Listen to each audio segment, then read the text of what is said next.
এলায়েন্সটো ৰাইজক ৰাইজে যাতে ভুল ধাৰণা নাথাকে সেইকাৰণে আমি ইয়াত প্ৰেছ মিট কৰিছোঁ। আমি মাত্ৰ বিজেপি ডিফিট কৰিলেতো নচলিব। বিজেপি ডিফিট কৰি পেলাই আমি বিজেপি নিচিনা আকৌ কাম কৰিলেতো লাভ নাই। আমি বিজেপি ডিফিট কৰি বিজেপি নিচিনা কাম একেবাৰেই নকৰিম, এইটো বুলিহে আমি ইয়াত এলায়েন্স কৰিছোঁ। বৰ্তমান ইমানে কম আৰু আমাৰ কৈ দিব পাৰিম এলায়েন্স অবজেক্টিভ লৈ পেলাই ডিফু কনষ্টিটুৱেঞ্চি APHLC উঠিব আৰু আমৰি কনষ্টিটুৱেঞ্চি APHLC উঠিব। কেণ্ডিডেটটো ডিফুটো মই নিজে জোনছ ইংটিকাথাৰ প্ৰেচিডেণ্ট APHLC আৰু আমৰিটো Bikram Hanse secretary West Karbi Anglong chairman president West Karbi Anglong APHLC আৰু হাওৰা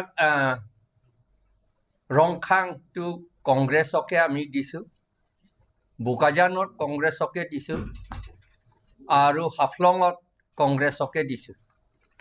এতিয়ালৈকে কংগ্ৰেছে 3টা কনষ্টিটুৱেঞ্চি উঠিব আৰু আমাৰ এতিয়ালৈকে কনফাৰ্মটো ডিফু আৰু আমৰি এইটো APHLC উঠিব আৰু হাওৰাঘাটৰ এতিয়াও আলোচনা চলি আছে।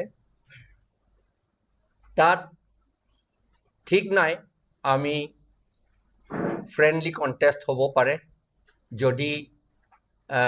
যদি এগ্ৰিমেণ্ট হয় তেতিয়াহ'লে ভাল কথা। তথাপি আমি সেইটো কৰিম বুলি ভাবি আছোঁ। তথাপি আমি এই এলায়েন্সটো ৰাখিম আৰু কামটো কৰিম সেইটো মতে। কিন্তু মনত ৰাখিব কিন্তু ৰাইজে এইটো জানিব লাগে, মই ইলেকশ্যন খেলিম বোলে এই খেলা শব্দ মই ব্যৱহাৰ নকৰোঁ। কাৰণ ইলেকশ্যনটো বৰ চিৰিয়াছ বস্তু, খেলা বস্তু নহয় এইটো। ইলেকশ্যন কৰিমহে আমি, খেলা নকৰোঁ।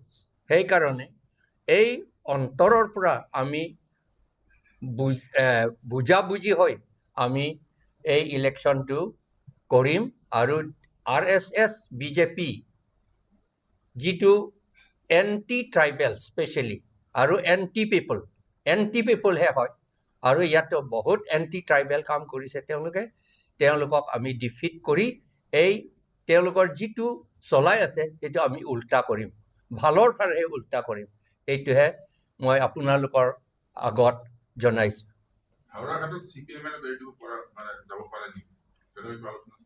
সেইটো আলোচনা মই জনামতে হোৱা নাই এতিয়ালৈকে। যদি ওপৰত কিবা বেলেগ ঠাইত কৰিছে মোক কোৱা হোৱা নাই।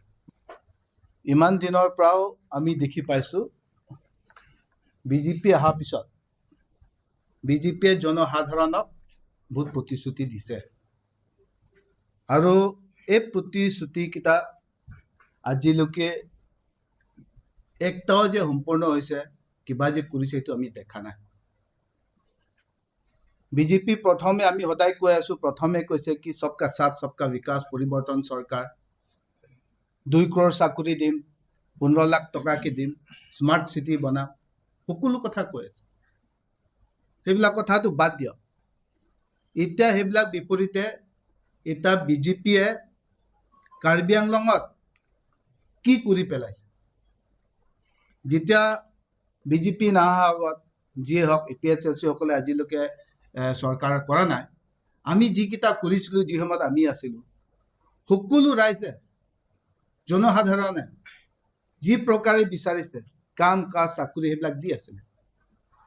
কাম সকলোৱে ক্লাছ 1A 2 3 ফাৰ্ষ্ট ক্লাছ পৰ্যন্ত চবেই কাম পায়। আজি সেইবিলাক নাই। এই সিন্ডিকেট ৰাজ আৰু আমাৰ মাটি যিটো বিক্ৰী কৰিছে সেইবিলাক নাইকিয়া কৰিবৰ কাৰণে যে এই যিটো এণ্টি পিপল পাৰ্টি আৰু এণ্টি পিপল এক্ট বিল সেইবিলাক যে আনিছে সেইবিলাক নাইকিয়া কৰিবৰ কাৰণে আঁতৰাবৰ কাৰণে আমাৰ কিছু ডিফাৰেঞ্চেছ থাকে ৰিজনেল পাৰ্টি আৰু নেশ্যনেল পাৰ্টি, কিন্তু সেইবিলাক ডাঙৰ কথা নহয়।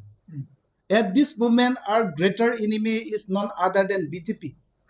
জনসাধাৰণ কাৰণে ইমান কষ্ট দিছে, ইমান অন্যায় কৰিছে, সেইটো কাৰণে যে আমি এতিয়া বাধ্যতা, out of compulsion, in order to kick out BJP, we will have to fight together. Karan, that is the greater evil and enemy of both the party at present. BJP amar hotru aru je ami bahut issue ase. Karbi Anglongতো বহুত issue আছে, নানা ধৰণৰ কেলেংকাৰী, ফৰেষ্টৰ পৰা লৈ যিটো 4 line পৰা লৈ ইয়াত যিটো নাৰী কেলেংকাৰীৰ পৰা লৈ তুলিৰাম ক্ষেত্ৰত বহুত ক'বলগীয়া আছে। আমি যেতিয়া আমি কেম্পেইনত যাই সেইবিলাক কথা আমি দাঙি ধৰিম, কিন্তু আজি যে আমাৰ কাৰ্বি আংলঙৰ ৰাইজে এতিয়া কনফিউজ হ'ব নালাগে। From today onward both APHLC, John Ingti Kathar under John Ingti Kathar group, and Congress under the leadership of Rahul Gandhi and Gaurav Gogoi, we are fighting together against BJP. joint election manifesto কিবা থাকিব? সেইটো থাকিব। এতিয়ালৈকে আপোনালোকৰ যিটা declare হ'ল, বুকাজান হ'ল, ৰংখান হ'ল, আপোনালোকতো এতিয়ালৈকে হোৱা নাই। যিকেইটা হৈছে সেইকেইটাৰ নাম কেইটা কৈ দিব যিকেইটা কৈ দিব। ৰংখাঙতো আমাৰ তাত ডিষ্ট্ৰিক্ট প্ৰেচিডেণ্ট হিচাপে আগষ্টিন নিংহি আছে, তাত অলৰেডি দিয়া হৈছে। বুকাজানতো মোক দিছে ডিষ্ট্ৰিক্ট প্ৰেচিডেণ্ট ৰতন নিংটি হিচাপে, আৰু অলৰেডি ডিফুটো অলৰেডি আমাৰ দাদা জন সিংটি কাথাৰে ক'লে এখেতক অলৰেডি ইয়াৰ পৰা কণ্টেষ্ট কৰিব। এণ্ড আৰু আমৃতু Bikram Hanse, he is the president of West Karbi Anglong, সেইটোৱে। আৰু এতিয়ালৈকে হাফলং আৰু এনচিল ডিচাইড কৰা নাই। Whatever the high command and whatever come into mutual understanding, সেইটো মতে আমি পালন কৰিম, সেইটোৱে কথা। আপোনালোকতো কংগ্ৰেছত পোৱাটো কথা। আজি এই কথাটো আমি কমেণ্ট নকৰোঁ, let that be in the hand of the high command. আউৰাঘাটো তেনেদৰে মানে আলোচনা চলি আছে। এতিয়া অলৰেডি আমাৰ জন সিংটি কথা দাদাই কৈ আছে, আলোচনা মাধ্যমত আছে। In politics, that there is nothing impossible. Anytime alliance itu kiba hobo pare ki hoy আলোচনা মাধ্যমত কম্প্ৰমাইজ হ'ব পাৰে। যি হওক আমি ৰাইজৰ ভালৰ কাৰণে, ৰাইজৰ যে সহজৰ কাৰণে আমি খোজ দিম, সেইটোৱে কথা। মানুহ ওপৰ কথা, পাৰ্টি কোনো বেয়া নাই, ইজ ডিপেণ্ড আপন চাৰ্টেন পিপল। ইয়াত অসমত যদি হৈছে যে ইয়াত সোধা হৈছে, এইটো সোধা হৈছে হিমন্ত বিশ্ব শৰ্মা। হিমন্ত বিশ্ব শৰ্মা কোন হয়? ইয়াত কাৰ্বি আংলঙত আমি সুধিছোঁ যে তুলিৰাম ৰংহাং কোন হয়? তুলিৰাম ৰংহাং কোন হয় বুলি যেতিয়া সুধিব, নানা ধৰণৰ আছে নহয় জানো, যে যিমান চেণ্ডিকেট চলাই আছে, মাটি বিক্ৰী কৰি আছে, কৰ্পৰেট দি আছে, সেইবিলাক কথা আমি সুধিম। আৰু কোনো পধ্যে অলৰেডি গৌৰৱ গগৈ, আমাৰ ৰাহুল গান্ধীয়ে কৈ দিছে যে অসমত হিমন্ত বিশ্ব শৰ্মা কোনো প্ৰকাৰ হ'লেও, যি প্ৰকাৰ হ'লেও ইয়াত কংগ্ৰেছত আৰু উভতাই লৈ নাহে।